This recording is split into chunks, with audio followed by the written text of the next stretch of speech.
আরও বলতে তুই একবার না বলবি আমি তোকে 10 বার রিমান্ড আনতে পারবো, তার বন্দুক যুদ্ধে তোকে দিয়ে দিব। এই সব তো বনজ কুমারের ষড়যন্ত্রগুলো। এই বিষয়গুলো আগে বলতে পারেননি কেন? কেন পারবো ভাই? আপনি তো এখান থেকে হাঁটিয়ে যাবেন, আপনার বিশ্বাস ছিল? আমার কথা বাদ দেন, আপনার সাংবাদিক। আপনি যদি আওয়ামী লীগ সরকারের বাইরে একটা নিউজ করতেন আপনি থাকতে পারতেন? এতগুলো সাংবাদিক দেশের বাইরে কেন? ভালো ভালো সাংবাদিকরা কি বলবো ভাই, মানে ব্যবসা বাণিজ্য সব তো ধ্বংস করছে। 2টা কিডনি খেয়ে ফেলছে অলরেডি, নির্যাতন করে হার্টের রিং পরানো হয়েছে, বুঝছেন? জেলখানায় বিভিন্ন মেডিসিন মেরে কিডনিগুলো নষ্ট করা হয়েছে। আর গেট থেকে 3 বার রিয়ারেস্ট করছে, যে খুনি করছে এরে দিছে 1টা মামলা, আমার দিছে 6টা মামলা। আমার অপরাধ, আমার কাছে টাকা ছিল, এটাই আমার অপরাধ। আমি জিজ্ঞাসা করতাম পুলিশ অফিসারদের, আমাদেরকে এত নির্যাতন করা কেন হচ্ছে? হয়তো তোর কাছে টাকা আছে সেজন্য। আর যারা কোন করছে তাদের কোনো খবর না, একদিন রিমান্ডও নেয় নাই। আপনাকে সাক্ষী দিতে হয়েছিল? সাক্ষী দিতে হয়েছিল মানে সাক্ষী বুঝেন না, আমার বউ বাচ্চা ওখানে জিম্মি করে রাখে, এখানে আমার পাঠায় সাক্ষী না। তখন যদি বল আমি আবুল আক্তারের বউ না আরও 6টা মার্ডার করছি, তখন বলতে হতো।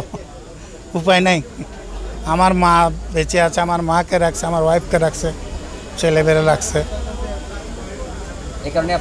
হ্যাঁ, আরও বলতে তুই একবার না বলবি আমি তোকে 10 বার রিমান্ড আনতে পারবো, তার বন্দুক যুদ্ধে তোকে দিয়ে দিব। যা সচরাচর 17 বছর হয়ে গেছে। বন্দুক যুদ্ধের কাহিনী তো আপনারা জানেন, বলতে হয়?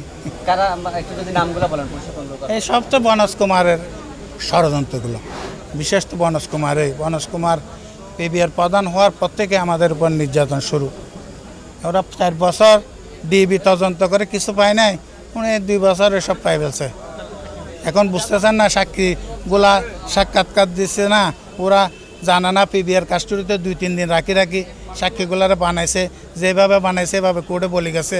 কোর্টও আবার না বললে এসকর্ট ছিল আগে পিছিয়ে। কোর্টে সাক্ষীর সময় তো আপনারা তো ছিলেন, কয়জন এসকর্ট ছিল পিবিআর দেখেন না আপনারা এক সাক্ষীর পিছনে?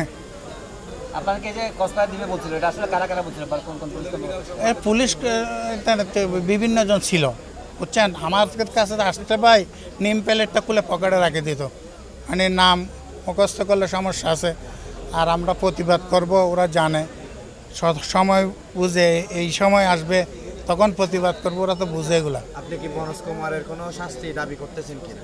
করবো না ভাই, একটা আমাদেরকে যে নির্যাতন করছে, আমার 2টা কিডনি নাই, হার্ট না, আমার 8 বছর ছেলে আমার প্রতিবন্ধী, আজও কথা বলতে পারে না আমার ছেলে, এই নির্যাতনের শিকার।